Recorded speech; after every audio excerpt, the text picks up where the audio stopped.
So I had a really great comment that I got today. And this comment, being so profound, brought me to a level of consciousness and thought that I feel like I really should share. So here it is.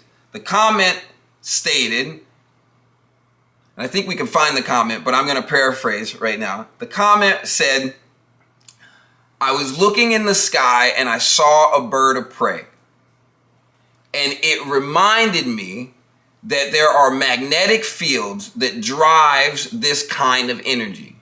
And that same kind of energy is found in different human beings. We're not all geared to be filled with love or kindness. Man, that was a great comment because it's so true. I don't believe at all that every human being was born filled with daisies, roses, and a bunch of peace to pull from. And I don't believe that, not because I think that we are inherently evil or bad or any of those things, but because I think that life is made in such a way that, yes, there are going to be people who want to skip. There will be people who want to run. There will be people who want to cry. There will be people who want to smile.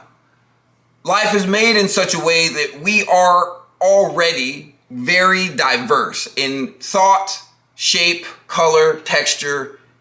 There are so many layers that make us diverse. So I don't at any moment profess to believe, oh, we're all inherently good and so we just be good, we'll all be good and good, good, good. No, I don't want to preach that or teach that or even make it seem like I believe that to be some kind of truth. No. When I talk about love, kindness, patience, and positivity, I'm talking about the human potential.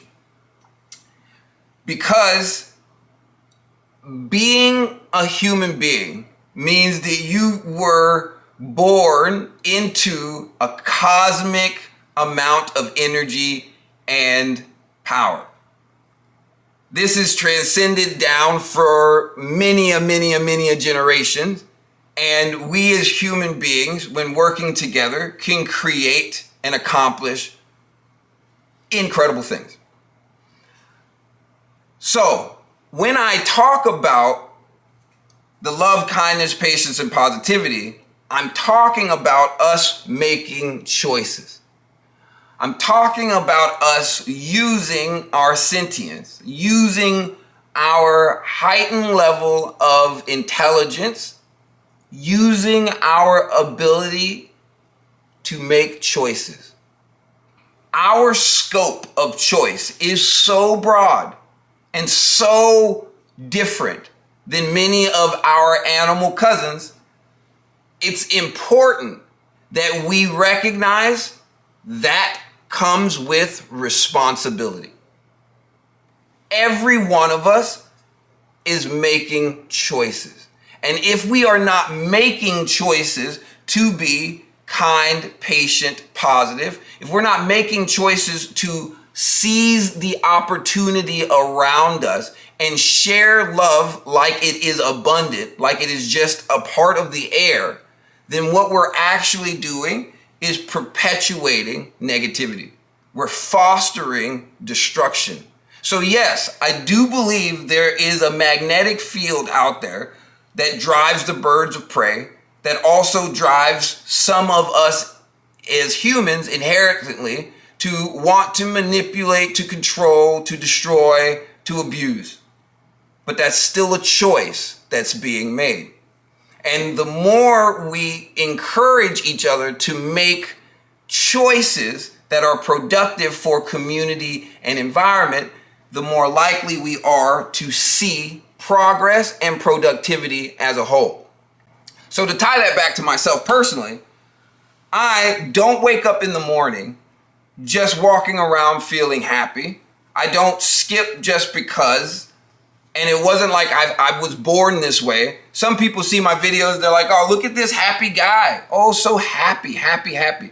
But that's not what's happening here. I'm not sharing happiness with you all for the sake of me being like, oh, we're all happy inside. No, I'm sharing with you love, kindness, patience, and positivity. And I'm doing it by choice because I believe that is how we will develop the strongest amount of connections and bonds between us.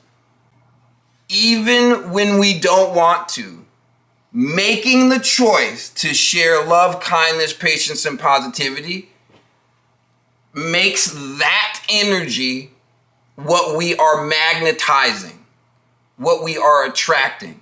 We get what we put out. So we want to put that out even if it is not what we outright feel, because it gives us the most amount of potential to get it back. And I know it can be very hard to find the energy to do so, but that's why we've got to practice, because that's the other part of life, resilience.